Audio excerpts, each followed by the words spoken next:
প্রিয়তম আমার,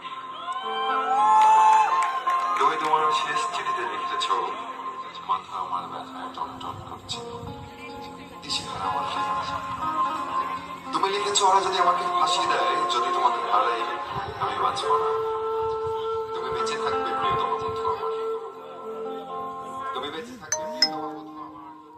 তোমার স্মৃতি কালো ধোঁয়ার মতো হাওয়ায় বেরিয়ে যাবে, তুমি বেঁচে থাকবে আমার হৃদয়ের রক্ত কিসের রঙে।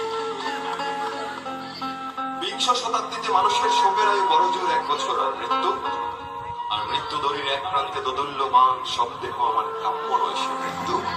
কিন্তু তুমি চেনো প্রিয়তম, জাল্লাদের লোমশ হাত যদি আমার গলায় ফাঁসির দড়ি পরায়, নাজিমের নীল চোখে ওরা বৃথায় খুঁজে ফিরবে ভয়। অন্তিম সারস ফুটো আলোয় আমি দেখবো আমার বন্ধুদের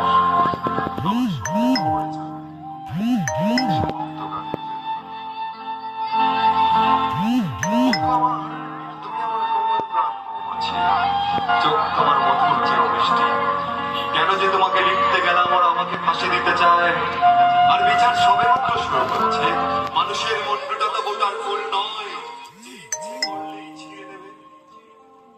ভুলে যেও না, ভুলে যেও না স্বামী যার জেলখানায়, তার মনে যেন সব সময় ফুটতে থাকে বাতাস আসে, বাতাস চেয়ে কি ডাল কি ঝরে দুবার দোলে না, কাছে কাছে পাখির কাকলি, পাখাগুলো উঠতে চায়, জানালা বন্ধ, ডালে মেরে বলতে দাও আমার বন্ধু।